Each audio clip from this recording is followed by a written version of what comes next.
A gente passou a série sobre salvação alguns meses atrás, né? Foram pouco mais de 2 meses ali.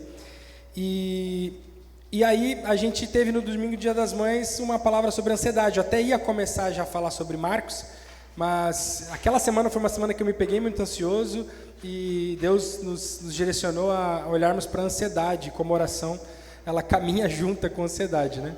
Mas agora, de fato, eu queria começar esse olhar para Marcos. Nós teremos, no segundo semestre, uma segunda série, um tempo de série como igreja, sobre igreja. O tema vai ser igreja.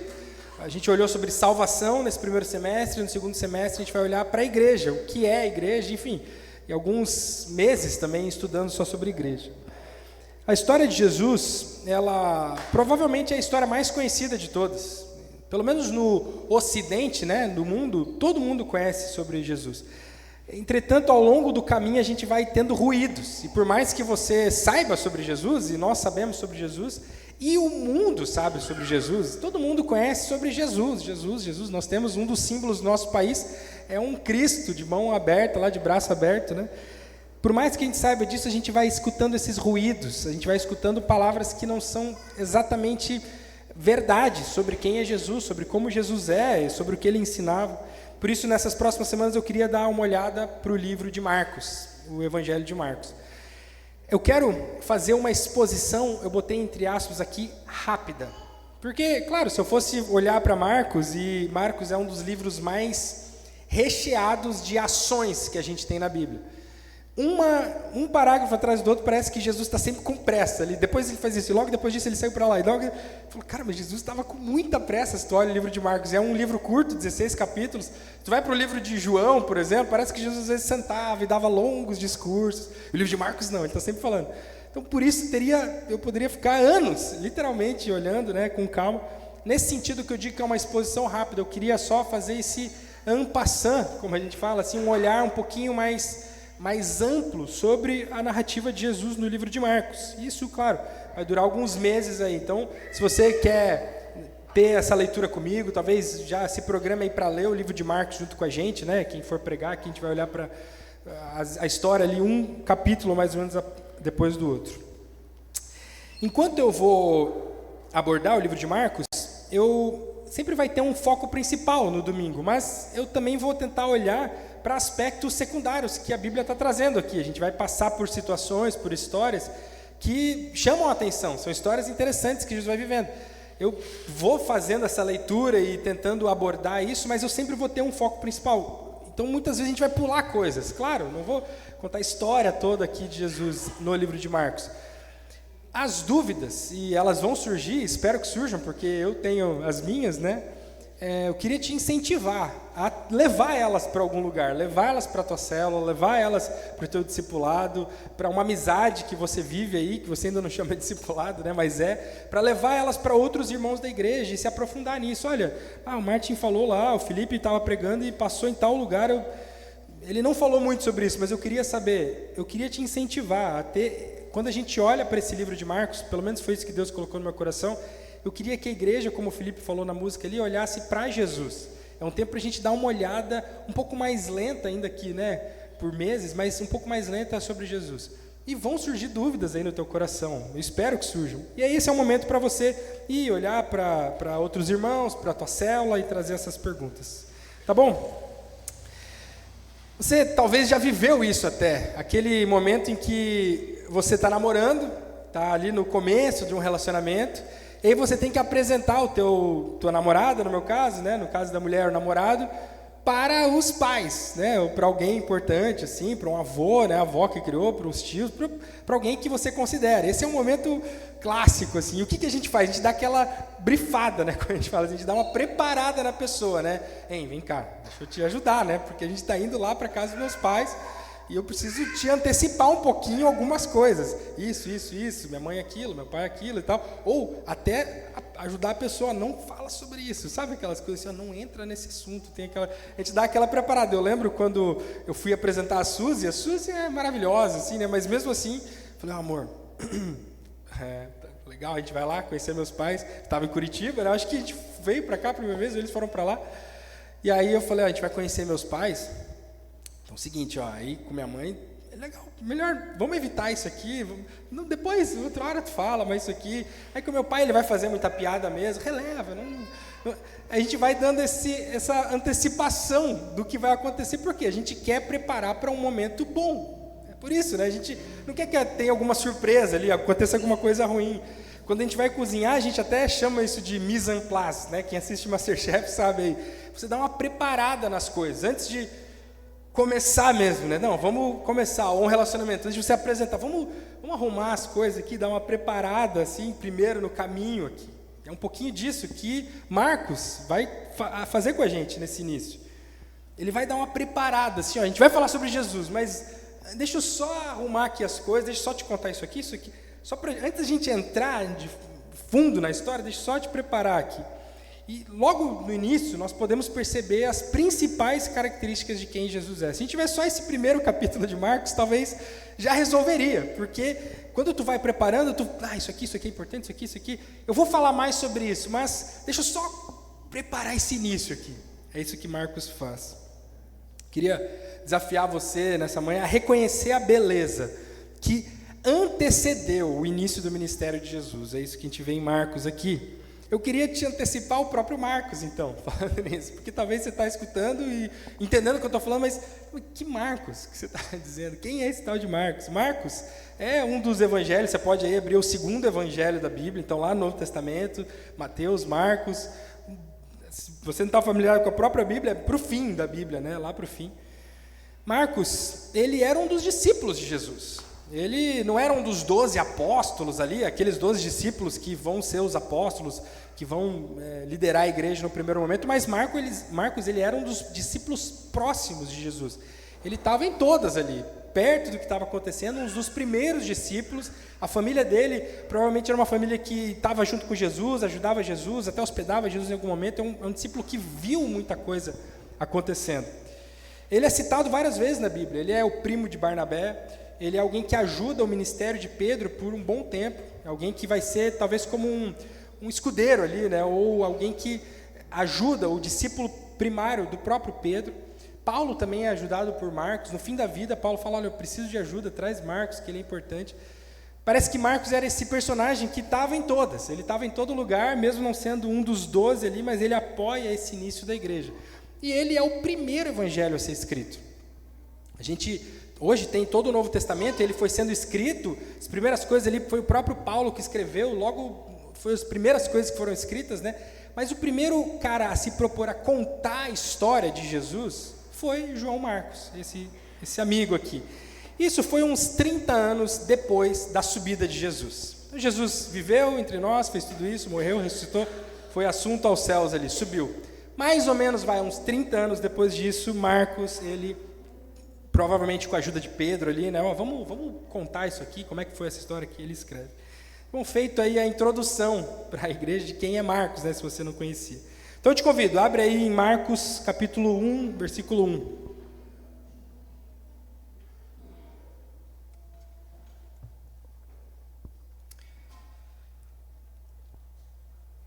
Princípio do Evangelho de Jesus Cristo, Filho de Deus.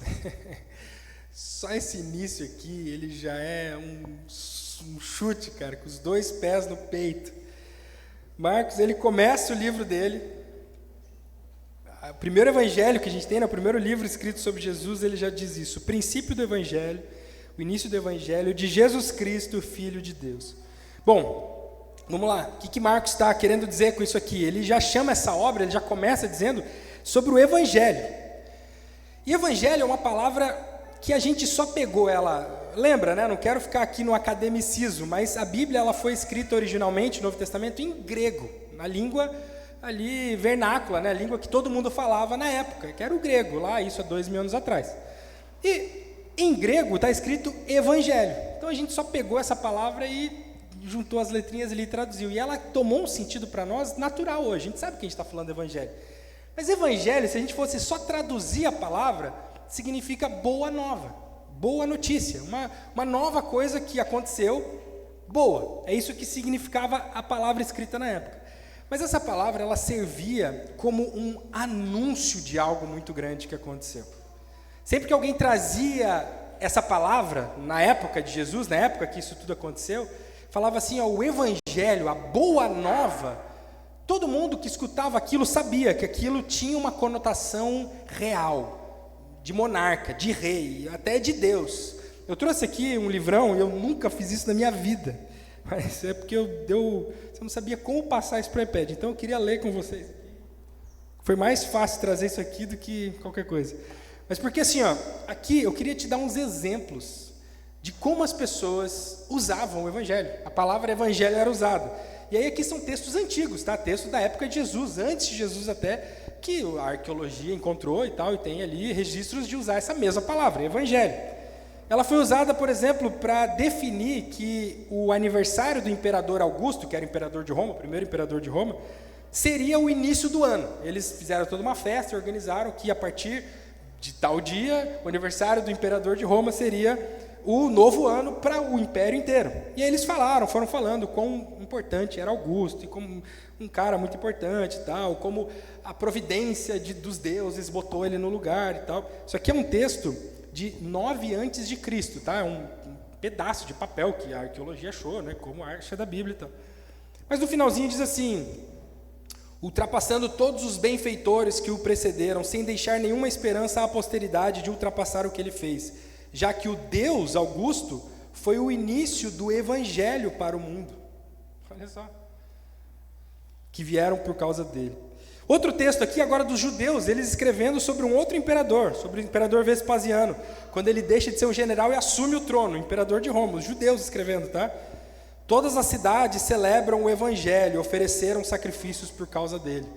Quando o imperador de Roma assume o trono ali, um general, né, vira imperador, eles escrevem sobre isso. Em Isaías, o próprio texto bíblico, diz assim, uma promessa, né? Pois assim diz o soberano, você que traz boas novas, o evangelho a Sião, suba no alto monte, você que traz o evangelho a Jerusalém, erga a sua voz com fortes gritos, não tenha medo, diga às cidades de Judá, aqui está o seu Deus. O que eu quero te dizer com isso? Que quando Marcos, ele começa dizendo, princípio do evangelho, a gente entende uma coisa, mas todo mundo naquela época entendia, ele está falando muito sério, ele está querendo dizer que aqui tem o anúncio de um novo rei, de um Deus até, eu diria. Era como eles encaravam. Quando ele falava o evangelho, a boa nova, todo mundo, deve ter até trombeta tocando, porque era assim que eles tratavam, o evangelho. Então um novo rei chegou. O princípio do evangelho de Jesus Cristo. E aí ele vai falar assim, quem é esse rei que chegou? O evangelho. Então temos uma boa notícia, temos um novo rei. Ele começa falando assim, quero escrever um livro para vocês, meu livro vai começar assim, temos um novo rei, boa nova, evangelho, temos um novo rei, Jesus Cristo. Quem que é esse rei? Jesus. Ele começa falando o nome de Jesus, nome comum naquela época. Jesus significa Yahvé, ou Deus de Israel, nosso Deus salva, né? Yahvé salva, isso que significa Jesus.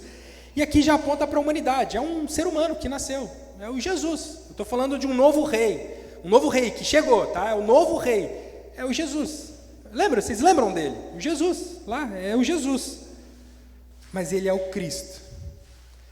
E Cristo significa ungido, Messias, eleito para algo, né? Quando eles ungiam alguém para ser um rei, um novo sacerdote, eles falavam, essa pessoa é o Messias, ele foi ungido para isso, ele é o Cristo, que são palavras idênticas, né? Messias é hebraico e Cristo é grego. Gente, eu prometo, eu não quero ficar preso nisso, tá? Nessas questões de palavra, mas é que às vezes essa comida um pouco mais sólida, ela é importante para a gente ver o por trás, né? Ver o profundo que está aqui. Então ele fala, é Jesus o novo rei. O evangelho que eu estou trazendo, a boa nova, é sobre Jesus, mas é sobre o Messias, sobre o Cristo. É um título, é uma função aqui. Ele é aquele que foi anunciado pelo povo de Israel. Ele é a expectativa da redenção do nosso povo. O Messias, que todo mundo espera. Hoje nós temos até esse termo, o Messias é alguém que vai salvar uma situação de alguma coisa, né? Precisamos de um Messias. Essa é a palavra, é justamente o que Marcos usa para descrever Jesus. Jesus, o Messias, o Cristo. E aí ele termina esse primeiro versículo dizendo, princípio do evangelho, estou anunciando um rei aqui, tá? O novo rei chegou. Quem? Jesus. Jesus, aquele Jesus que eu conheci, que é o Messias, que é o Cristo. Mas não só. O que mais diz aí na tua Bíblia? Filho de Deus. Não, peraí. Não. Tu lê aqui. Não, muda tudo. Quê? Olha como Marcos ele já começa falando algo muito pesado. Eu estou falando para vocês do novo rei, a esperança de Israel, tudo aquilo que a gente esperava é o novo rei, o Jesus, aquele que a gente viu, o carpinteiro lá, o pedreiro, aquele que fez os milagres. Ele é o Filho de Deus. Jesus é um homem ungido rei e que é o próprio Deus. Essa não é uma história qualquer. E Marcos já começa falando, é sobre isso aqui que eu quero te contar.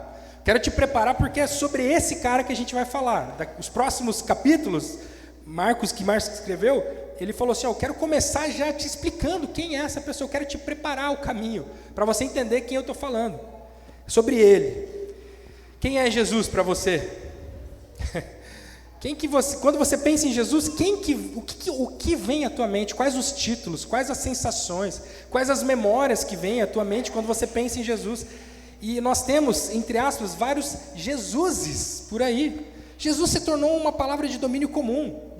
Tem Jesus em todas as religiões. Ele é um profeta, a música cantou profeta, um agitador qualquer, um guia espiritual, um conselheiro, um psicólogo, um terapeuta, um amigo, um amigão, um banco, né? Alguém que eu possa pegar coisas e buscar quando eu preciso. Quem é Jesus para você? Aí Marcos segue. Como está escrito na profecia de Isaías, eis que envio o meu mensageiro adiante de você, o qual preparará o seu caminho. Voz do que clama no deserto, preparem o caminho do Senhor, endireitem as suas veredas. Bom, Marcos ele começa olhando para o Antigo Testamento agora. Ele pega o profeta Isaías, isso aqui é uma profecia escrita pelo profeta Isaías, escrita uns 700 anos antes do nascimento de Jesus. E ela falava sobre essa boa nova, esse evangelho, esse novo rei, esse Messias que chegaria. E antes disso acontecer, alguém iria preparar o caminho. A profecia de Isaías é essa. Antes do evangelho acontecer, de Jesus, não era Jesus, né, do Messias chegar, do rei, do novo rei, do Salvador, do povo de Israel chegar, vai vir um arauto do rei. Alguém que vai preparar o caminho, que vai abrir ali o caminho, abrir a picada, né, para que venha o rei. E é João Batista, a gente vê sobre ele. Essa música que a gente cantou é sobre ele. Estou preparando um caminho. Eu vim esses dias, voltando dos últimos legendários que eu fui lá servir, eu voltei com um casal e aí começou a tocar essa música no carro. É ele, por ele que eu estou gastando. E aí eu falei, essa música é tão boa, né? Tem sido a música aí do momento, né? Deus tem falado. E aí a esposa do cara falou assim, pois eu não entendo essa música. Não faz sentido para mim. Mas por que não? Falou, cara, caminho, que prepara, eu não entendo o que é isso. E outra, estou perdendo a minha vida, cara, não faz sentido nenhum essa música para mim. Falei, puxa, olha só, talvez a gente realmente precisa olhar para ela e entender o que significa. Ele olha para João e pega as palavras de João, né, que estou preparando o caminho. João Batista é esse cara que prepara o caminho para Jesus, e aplica para nós, né? Será que nós temos feito isso, preparado o caminho? Porque João perdeu tudo. Com alegria, com amor. E às vezes o evangelho que tem sido vendido aí é o evangelho de não perder tudo, mas de tentar ganhar o máximo. Você tem preparado o caminho de Jesus na vida de alguém, na sua própria vida? Como é que você tem encarado isso? Quando você canta essa música, o que você entende? A gente acabou de cantar ela aqui, eu falei para o Felipe, cara, essa música tem que ter, porque para mim ela faz muito sentido. A gente vai falar sobre preparar o caminho. Eu olho para João Batista, eu falo, eu também quero ter esse coração de entregar minha vida para preparar o caminho de Jesus, primeiro para mim, para minha família, para os outros, tá? Você tem perdido tudo com alegria por Jesus? Bom, ele abre quem é Jesus, traz o Antigo Testamento e essa esperança de Israel, e ele fala, e foi assim que João Batista apareceu no deserto. E aqui ele narra um pouco de quem era João Batista, e explica quem que João Batista era para aquelas pessoas. João Batista, ele simbolizava, presta bem atenção aqui, ó, isso é uma chave para você entender João Batista, ele simbolizava o Antigo Testamento inteiro. Em uma pessoa, João Batista, ele prefigurava o Antigo Testamento inteiro. Jesus vai dizer, inclusive, que ele foi o maior homem nascido de mulher.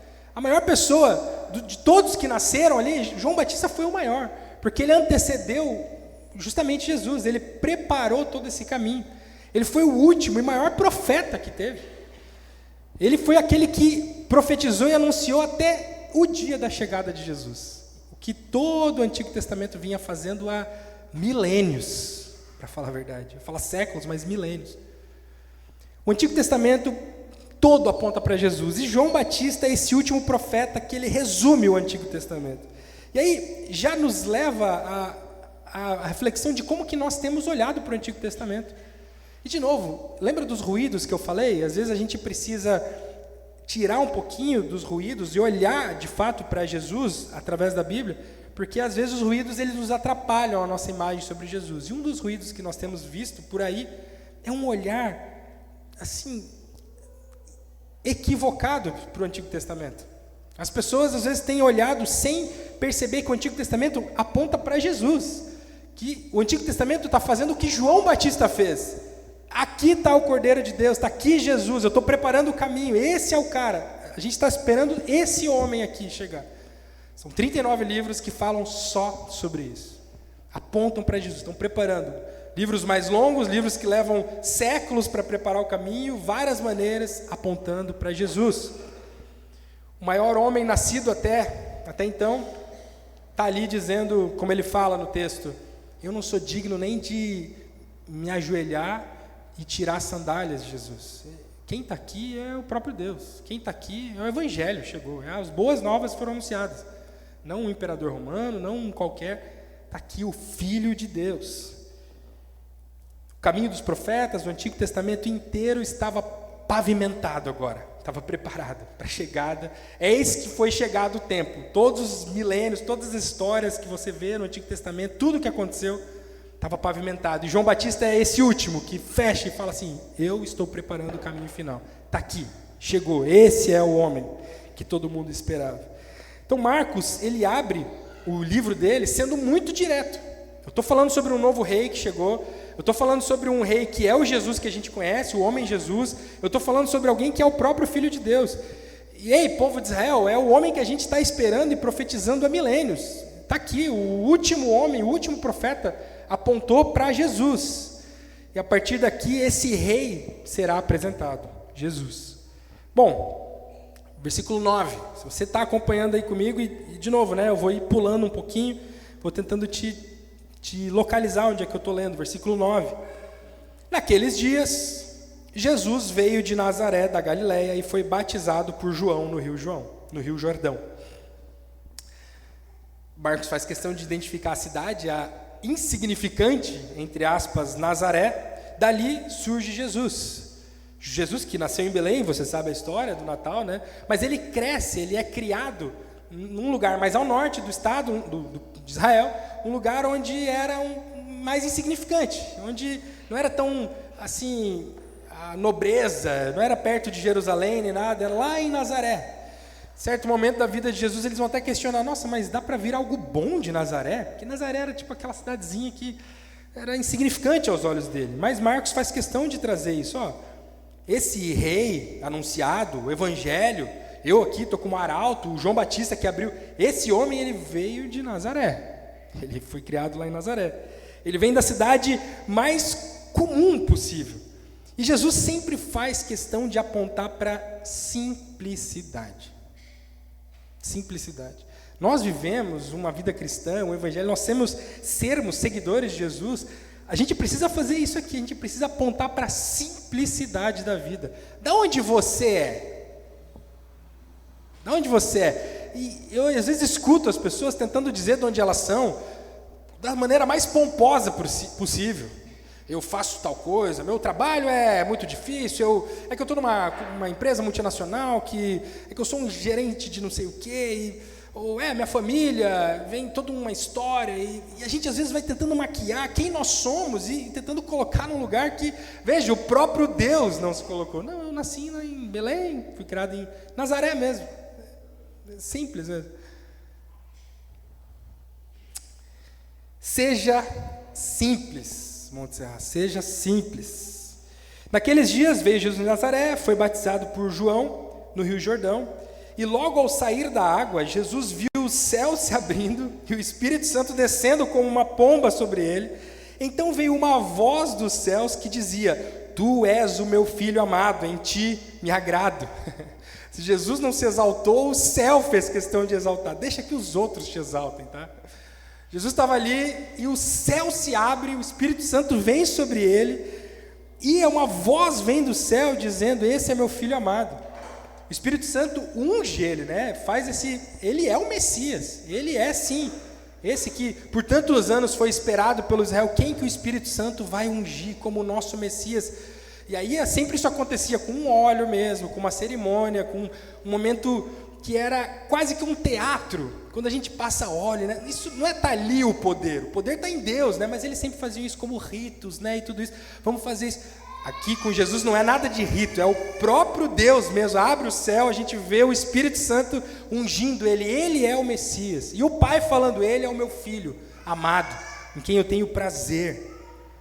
Ungido, Messias, Filho de Deus. É como se Marcos estivesse dizendo assim: agora já não sou nem eu que estou falando isso. Comecei abrindo o livro, mas vocês estão vendo, é o testemunho. Isso aconteceu. Jesus, ele prepara o próprio caminho do ministério dele com o batismo. Ele começa se batizando. E por que Jesus se batiza? Tem alguns objetivos. Primeiro, servir de exemplo mesmo para nós. Nós somos considerados da família da fé e discípulos de Jesus quando nós fazemos o quê? Nos batizamos. Esse é o sinal público. O que acontece no teu coração, que vem antes, claro, é algo entre você e Deus. Mas quando que você entra para a igreja e testifica isso? Quando você se batiza e fala: eu sigo a Jesus, assim como ele se batizou, para cumprir toda a lei. Jesus mesmo fala isso, para cumprir toda a justiça, para apontar para a cruz e para essa nova vida, para esse símbolo de morrer ali, uma morte que eu e você abraçamos de Jesus, mas que ele foi literal, morreu e ressuscitou. Para nós é uma nova vida também, que a gente ressuscita, e para Jesus foi literal. E era um testemunho público de quem ele era. Agora os tempos mudaram mesmo. O arauto já está anunciando há muito tempo sobre isso. A trombeta está tocando. O rei está vindo, o rei está vindo. Desde Adão e foi vindo. Vou tirar um povo para isso. Vamos preparar o caminho, vamos preparar um povo que vai anunciar, e todos os rituais, e todos os sacrifícios, e todos os cultos. E vamos preparar, até que o último profeta ele está vindo, gente. Ele está vindo mesmo, está aqui. E aí Jesus aparece, o céu se abre, ele é ungido ali, Messias. O Pai fala: Esse é meu filho. Ele é batizado e começa esse testemunho público de Jesus. Está aí o rei de vocês. Logo, o Espírito, versículo 12, conduziu Jesus ao deserto, onde ficou 40 dias sendo tentado por Satanás, e estava com as feras e os anjos o serviam. Logo depois ele é levado então para um teste, para uma provação. Ele é levado para o deserto, onde ele fica ali 40 dias sem comer, sendo tentado ainda por Satanás. Marcos ele nem entra, e você pode ver nos outros evangelhos, é narrado o que acontece ali no deserto, mas eu vou te dar um spoiler: Jesus vence. Ele vence essa provação, essa tentação, e antes de começar oficialmente o seu ministério, entre aspas, né? Mas antes de começar esse ministério público de anunciar para as outras pessoas, ele sai do batismo e vai para o deserto. Começar com a tribulação lá já. Começar com as dificuldades. Eu quero começar sendo testado já. O Espírito Santo leva ele para ser testado. Em poucas palavras, Marcos ele já nos apresenta como Jesus é o representante fiel do povo de Israel. Para o povo de Israel, eles vão olhando isso aqui falando: puxa, será que esse é o nosso Messias esperado? Será que esse é o servo que há muitos anos foi anunciado? Será que esse é aquele que é como um filho? Nós, povo de Israel, somos o filho de Deus, a gente entende isso. Ele é o nosso pai, a gente é um povo que passa pela água, como nós passamos lá no Mar Vermelho, e que passa 40 dias, né, não anos, no deserto, e é tentado, e vence. Será que esse é? O sentido do ministério de Jesus começa a ser revelado, mas mais do que ser um representante que ele foi e era, do povo de Israel, não só disso, mas Jesus ele já vai se colocando como o nosso representante, da igreja. Você tem passado por tribulações, dificuldades, lutas, tentações, a primeira coisa que Jesus fez foi isso. Ele saiu do batismo e foi viver a dificuldade. Tem um versículo que eu gosto muito lá em Hebreus 4, 15 e 16, diz assim: o nosso grande sacerdote, nosso representante, não é como aqueles que não são capazes de compreender as nossas fraquezas. Pelo contrário, temos um grande sacerdote que foi tentado do mesmo modo que nós, mas não pecou. Por isso tenhamos confiança e cheguemos perto do trono divino, onde está a graça de Deus. Ali receberemos misericórdia e encontraremos graça sempre que precisarmos de ajuda. Quando eu oro aqui, né, e quando você ora na sua casa, quando a gente faz orações, mas eu estava pensando nisso quando eu estava fazendo oração aqui um pouco antes, ali entre as músicas, a convicção que eu tenho de pedir para Jesus: ei, tenha misericórdia de mim, presta atenção nas nossas dores, tem gente doente aqui, Jesus, por favor, Deus, olha para as nossas tentações, como tem sido difícil vencer o diabo, vencer o mundo, e eu vou orando e pedindo ajuda para Jesus, eu estou calcado nessa convicção aqui, nessa confiança. A Bíblia fala, a gente não tem lá no céu um sacerdote que não nos entenda, a gente tem alguém que a primeira coisa que fez foi passar 40 dias sendo tentado, com dificuldade. Jesus nos entende, amém? Bom, versículo 16, caminhando junto ao mar da Galileia, Jesus viu os irmãos Simão e André, que lançavam a rede ao mar, porque eram pescadores. Acompanha comigo aqui essa preparação, né? Lembra, a gente está preparando o caminho para o que vai acontecer nos próximos capítulos e nas próximas semanas do livro de Marcos, do ministério de Jesus. Mas ele começa apresentando quem é Jesus. Eu vou falar sobre o rei aqui. A primeira coisa que eu quero dizer é isso, é sobre o rei. Jesus, é o Messias, e outra, ele é o Filho de Deus, e aí fala sobre a preparação, fala sobre o Antigo Testamento em João Batista. A gente está preparando um caminho que vem sendo preparado há muitos anos. Aí apresenta Jesus, quem ele é, Jesus, esse homem simples de Nazaré, mas que tem o testemunho do próprio Deus lá do céu, nosso Messias. Jesus, ele vive o exemplo, sendo imediatamente tentado, testado, passando por provações. E outro aspecto marcante do reino é como ele é formado por pessoas comuns. Imediatamente Marcos, ele, muito rápido tudo, né? Jesus sai do deserto, o que ele faz? Ele chama pessoas comuns. Ele estava caminhando na praia, diz o texto, e ele viu dois irmãos que eram pescadores, Pedro e André. Simão ainda aqui, né? E André, que eram pescadores, estavam lançando as redes ao mar. A gente, se fosse pensar do modo humano, como começar um grande ministério, como começar um reinado forte, a gente vai ter, sempre que troca um presidente, ele já se antecipa, né, quais vão ser os ministérios, os homens ali de poder do governo e tal. Agora o Ancelotti vem para a seleção, quem que ele vai trazer? A comitiva, quem vem junto do cara, né? Quem vem junto ali do grupo? Isso é automático para nós. E Jesus, ele vai sendo apresentado, ó, tem um novo rei, ele assim, apresenta as características de Jesus, e aí ele vai se aproximar de pessoas, comuns, não de pessoas grandes. Ele não foi falar com um cara muito político, ou com um líder religioso do povo, ou com soldados que pudessem, ele foi falar com alguns pescadores. Tinha dois irmãos lá na praia que estavam pescando. Muitas vezes, mas muitas vezes mesmo, gente, eu escuto essa desculpa: eu ainda não sei aquilo, eu ainda não entendi tal coisa, eu ainda não me preparei o suficiente, eu ainda não vivi algo na minha família, eu ainda não casei, eu ainda não preparei a minha casa, eu estou endividado, eu ainda estou com problemas financeiros, eu ainda não consigo fazer algo, eu ainda estou numa situação que me impede de servir a Jesus, de caminhar com Jesus. Eu não consigo ser um discípulo desses, e a gente está falando de Pedro. Eu não consigo ser um dos discípulos que serve a igreja, que é importante para o avanço do reino, porque eu não sou pronto ainda, porque eu não sou grande o suficiente, porque eu não me preparei com ABC, porque eu tenho coisas na minha vida, porque você não sabe disso. Eu cansei de ouvir isso já, mas inúmeras vezes. Nós somos desafiados a seguir Jesus, a seguir o exemplo dele, a servir as pessoas. E aí, a gente, como liderança, acaba desafiando vocês. É natural. Gente, vamos lá, vamos fazer isso, vamos fazer aquilo. E é tão comum as pessoas acharem que o reino é feito de pessoas grandes, pomposas, super preparadas, e não. O reino é feito de pessoas simples, simples, simples. Uma das maiores armas do diabo para impedir você de servir, de ser um discípulo maduro, é te fazer acreditar que você ainda não está pronto, você ainda não chegou lá, você ainda não se preparou, você ainda falta alguma coisa para de fato servir a Jesus.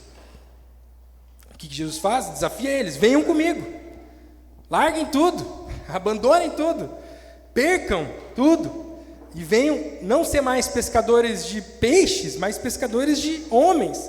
Felipe pregou sobre isso há umas semanas atrás, tem lá no YouTube, se você quiser se aprofundar, né? De novo, as dúvidas vão surgindo, vai perguntando, vai se aprofundando em outros materiais. Então eles deixaram imediatamente as redes e o seguiram. Pouco mais adiante, Jesus viu Tiago, filho de Zebedeu, e João, seu irmão, mais 2 pescadores, que também estavam no barco consertando as redes, e logo os chamou. E eles seguiram a Jesus, deixando seu pai no barco com os empregados. Pedro, André, Tiago, João, eles renunciaram às suas vidas para se tornarem pescadores de homens, para seguirem a Jesus. Desde o início, o ministério de Jesus, ele envolve homens e mulheres diferentes, aleatórios e comuns. Simples, gente. Simples. O evangelho, o reino de Deus é feito de pessoas simples, pessoas comuns. Ser discípulo do rei é uma honra. É o rei que está sendo chamado. Lembra que Marcos acabou de apresentar quem é que chamou Pedro, Tiago, João e o Barquinho e o André.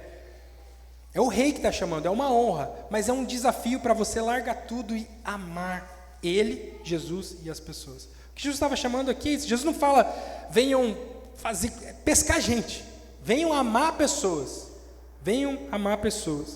O que tem significado para você ser um discípulo de Jesus? Quando você pensa, eu sou um discípulo de Jesus, e até fala isso, talvez coloque nas suas redes sociais, talvez tenha uma cruz tatuada. O que é ser um discípulo de Jesus para você?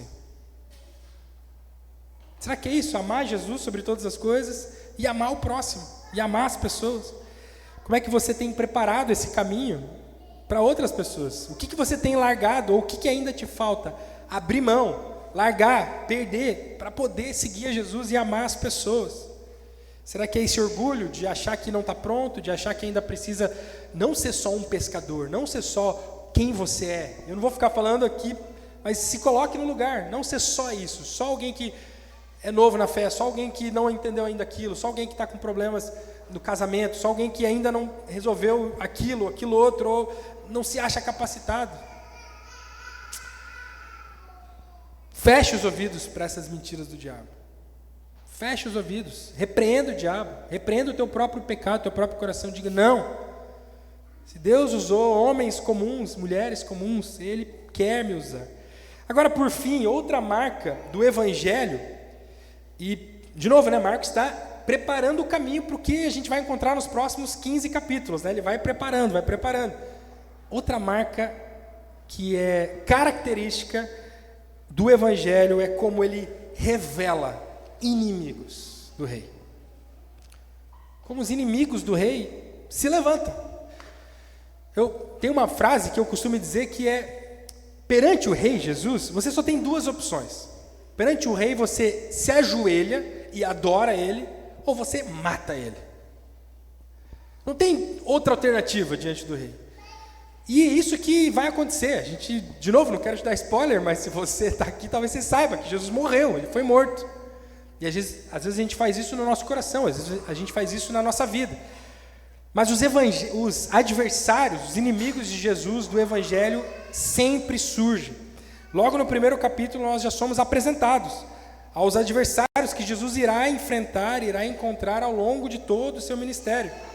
Demônios, a ação do diabo, ele acabou de ter sido tentado pelo diabo, a ação dos demônios, os hipócritas, os falsos, os religiosos, aqueles que por causa do poder queriam governar pessoas, os abusadores, as próprias dores, mazelas, dificuldades da queda do mundo, as doenças, a morte, os sofrimentos, a desigualdade, a corrupção, o que o mundo está quebrado por causa da queda.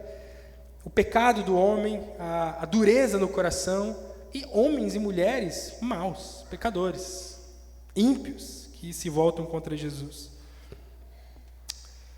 No versículo 22, Jesus agora, ele de novo acompanha comigo a preparação aqui, né? Ele apresenta quem é Jesus, apresenta como que Jesus foi preparado por todo o Antigo Testamento na pessoa de João Batista. João Batista representando tudo isso, pega o Antigo Testamento e aponta para Jesus, aí mostra Jesus sendo batizado, mostra ele sendo tentado no deserto, sofrendo, passando por dificuldades.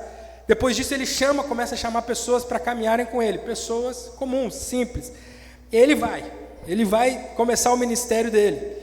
E aí num sábado qualquer, Jesus já com objetivos profundos em tudo que ele fazia, ele vai falar numa sinagoga, versículos 22 ali, por exemplo. E ele ensina aquelas pessoas, e diz o versículo, eles maravilhavam-se com a sua doutrina, porque os ensinava como alguém que tem autoridade, e não como os escribas. Primeiro não, né, porque Jesus já enfrentou o diabo, mas um dos grandes adversários de Jesus são os líderes religiosos da época. Jesus vai ser morto por causa deles. Os líderes religiosos que, como a Bíblia já fala de início, não tinham autoridade, não viviam, eram hipócritas. Não reconheciam o Antigo Testamento apontando para Jesus. E Jesus já começa ensinando com autoridade, ele vai curar uma pessoa nesse dia, que é um sábado, já jogando luz para o coração deles, que era um coração que amava mais o próprio poder e as ferramentas de controle das pessoas, que naquele caso era a lei, como eles governavam. Ele vai apontar como isso era maior do que as próprias pessoas, a vida das pessoas, e eles se importavam mais com aquilo, com o que era morto. Jesus já começa curando um sábado, trazendo luz para isso. E logo, versículo 23, apareceu na sinagoga um homem possuído de um espírito imundo, o qual gritou, o que você quer conosco, Jesus Nazareno? Você veio para nos destruir, sei muito bem quem é você, o Santo de Deus. A primeira apresentação de quem é Jesus foi do próprio Marcos, é verdade, ele já abre, a primeira frase ele fala quem é Jesus. Depois foi do Pai, que falou do céu, esse é meu filho. A terceira apresentação de quem é Jesus é de um demônio. Eu sei quem você é. Os demônios estavam cientes, e embora cientes, conhecedores de quem Jesus era, eles odiavam Jesus, tinham medo de Jesus, atormentavam as pessoas que Jesus amava. Isso aponta para nós algo triste e interessante ao mesmo tempo. Pessoas conhecem Jesus e não o amam. Você conhecer Jesus e entender quem é Jesus e botar isso na tua cabeça, acreditar no que está sendo contado aqui, não necessariamente vai garantir que você ama Jesus de todo o teu coração. Esses demônios sabem tudo sobre Jesus, conhecem Jesus. A gente sabe quem é você, sei muito bem quem você é, esse demônio diz. Você já está aqui para nos destruir, eu sei o que vai acontecer, eu sei por que você veio. Eu tenho medo de você. É o que o demônio está falando para Jesus. Você é o Santo de Deus. E mesmo assim, ele odiava Jesus. Não amava Jesus. Conhecer, saber quem é Jesus não é suficiente.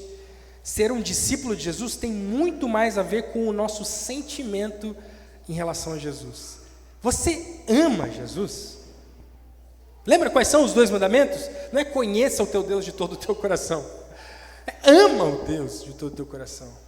Quando Jesus vai resumindo, tá, qual é o que importa? Ama Deus e ama as pessoas. Ama, é um sentimento, é uma decisão que envolve emoções, envolve uma inclinação de afeto, de coração. Às vezes a gente vê por aí pessoas que entendem, querem se fazer entendidas. E hoje em dia, desculpa, tem acontecido muito nas redes sociais. Pessoas que acham que compreendem o Evangelho. Porque é assim que a Bíblia funciona, é assim que o Estado deve agir de acordo com o que a Bíblia fala, isso, e citam versículos, e pessoas mas que não amam Jesus. Os demônios poderiam ser ótimos coaches e pregadores do Evangelho, mas eles não amam Jesus. 32, versículo 32, né? À tarde, depois do pôr do sol, trouxeram a Jesus todos os enfermos e endemoniados. Toda a cidade estava reunida à porta da casa. E ele curou muitos que se achavam doentes de todo tipo de enfermidades. Também expulsou muitos demônios, não lhes permitindo que falassem, porque sabiam quem ele era. Outro adversário, a gente vê os hipócritas, a gente vê os demônios, os líderes religiosos. Outro adversário que Jesus enfrenta aqui é o mal do mundo. Gente, nosso mundo é caído. Se você, em algum momento, já se fez a pergunta, por que isso acontece? Por que coisas boas, por que coisas más, ruins acontecem a pessoas boas? Bom é só um, né? Como o próprio Jesus falou, bom não tem ninguém, né? Só Deus, então já não é isso. Mas o mundo é caído, nosso mundo é mau, nosso mundo é cheio de dores. Jesus enfrentou esses problemas, as pessoas estavam doentes, com problemas, dores, dificuldades, endemoniadas. E Jesus foi curando elas. A Bíblia fala que todas as pessoas daquela cidade que tinham problemas foram até a porta, não cabia mais, obviamente, e Jesus passou o dia inteiro curando ali. Mas o objetivo disso era dar o testemunho. Jesus ele não cura por curar, porque em algum momento ele vai curar por curar. Presta bem atenção, Jesus está interessado em resolver os problemas da tua vida. Sim. Jesus está interessado, muito interessado em resolver as dores da tua vida, as doenças da tua família, os problemas financeiros da tua família, os traumas que você tem, as tristezas, as ansiedades. Jesus, Deus, está interessado em resolver isso, mas Ele vai resolver totalmente isso só no último dia, só quando Ele voltar. Até lá, talvez Ele resolva, e nós oramos, porque nós não temos um sacerdote que não nos entende, Ele sabe o que é sofrer, já falamos sobre isso. Mas toda a cura de Jesus, todo milagre, toda ação sobrenatural, ela tem um objetivo. Jesus está indo para um lugar, é para me testemunhar sobre quem Ele é. Por fim, Ele dizia, no versículo 15, o tempo está cumprido e o reino de Deus está próximo, arrependam-se e creiam no Evangelho. O último adversário que Jesus enfrenta é o pecado, o próprio pecado e o nosso pecado. O que matou Jesus? O que matou Jesus? Qual foi o último adversário que derrubou por fim Jesus? Eu e você, o nosso pecado, os erros que nós cometemos. Foi por isso que Jesus morreu na cruz, amém? Nós somos aqueles que, por causa do que nós fizemos e somos, que é pecadores, é por isso que Jesus morreu na cruz. Não foi por causa que os demônios venceram e mataram Jesus, não é porque os líderes religiosos conseguiram tramar e pegar Jesus numa pegadinha, numa traição. Não é por isso, é porque Jesus veio decidido a morrer pelos nossos pecados. Ele sabia tudo que ele estava fazendo, ele já tinha determinado isso, escolhido. É assim que eu vou morrer. Não é agora, não é depois, é desse jeito. O maior adversário de Jesus somos nós, é o nosso próprio pecado. E naquela época, homens e mulheres, pecadores, o próprio Simão, que ele chamou, e todos os outros. E Jesus começa a combater esse adversário com uma palavra do Evangelho: arrependam-se, arrependam-se, arrependam-se, creiam no que eu vim fazer, mudem de lado. Quais têm sido, né, os adversários de Jesus na tua vida? O que você tem feito que milita contra o próprio Jesus? Na tua rotina, nos teus hábitos, nas tuas amizades, nas tuas decisões, no teu trabalho, na tua configuração de tempo. Como você tem sido um adversário de Jesus para outras pessoas? Sendo um tolo, às vezes vivendo uma vida aqui e lá fora, ignorando tudo isso, perdendo oportunidades de fazer o que Jesus fazia, pregar o Evangelho. Arrependam-se, arrependam-se, arrependam-se. Espere as dificuldades. Jesus teve dificuldades, teve adversários, espere adversários. Nós que vivemos a vida cristã, vamos ter adversários. O início de Marcos, ele prepara esse caminho. Ele vai abrindo o caminho e já nos apresenta os elementos centrais do ministério de Jesus. É um novo rei, anunciado há milênios, representando todo o povo escolhido de Deus, tanto Israel quanto a igreja, cumprindo a lei, os profetas, tudo que foi dito no Antigo Testamento, e que é o próprio Deus. Ele já vai abrindo falando sobre isso. É um reino desse rei que é formado por pessoas simples, pessoas comuns, pessoas normais, pequenas aos olhos do mundo, que são chamadas para uma vida de renúncia total, por amor a Ele e às outras pessoas. E por fim, uma vitória completa sobre todos os inimigos: o pecado, os pecadores, os demônios, a própria morte. A gente olha para esse preparo aqui e a pergunta que fica para mim é: quem é Jesus para você? Como é que você chega aqui hoje? E falando daqueles ruídos que a gente escutou lá no começo, quais são os ruídos que estão aí? Talvez você chega aqui olhando para Jesus com alguns ruídos, alguns impedimentos, algumas crenças até, alguns olhares que não tem nada a ver com o Jesus que Marcos está apresentando aqui. Quem é Jesus para nós? Quem é Jesus para você? Essa é a pergunta que eu queria deixar nessa manhã. Vamos orar? Jesus, obrigado porque nós temos o privilégio, Deus, de ter um livro como esse, preservado há quase 2000 anos, que chega para nós contando mais uma vez uma história que nós estamos careca de saber, mas que tantas vezes nós temos ou ignorado, feito vista grossa, passado por cima, ou às vezes buscado fontes erradas para te conhecer, para descobrir. Nossa própria ignorância, nossa maldade, líderes por aí que querem vender um Jesus diferente do real para lucrar com isso, para lucrar não só dinheiro, mas poder, autoridade, por demônios e por ações do inimigo que tentam, como lá com Eva, distorcer a verdade sobre quem é Deus e mudar para que nós não entendamos e creiamos. Mas obrigado, porque nós temos a Tua palavra, Deus. Nós temos aqui o livro de Marcos para nos direcionar, para nos arrumar, nos retificar, corrigir nosso sentido, nosso foco, para que nós possamos ver a beleza de Jesus real, o ministério de Jesus de verdade, Deus. Possamos adorá-lo porque Ele realmente é. Que a partir de hoje, mas nas próximas semanas, nós possamos ir desfrutando, amando, Deus, que possa ser não só um conhecimento adquirido, Deus, como isso não é suficiente. Nós vemos os demônios sabem, creem, temem, diz a Bíblia, o Senhor. Não é sobre isso, não é sobre entender um pouco mais, mas é sobre ver o Senhor como o Senhor realmente é, a beleza do Senhor, a beleza do que o Senhor fez por nós, do teu caráter, e te amarmos mais por isso, Deus. Gera isso em nossos corações, em nome de Jesus. Amém.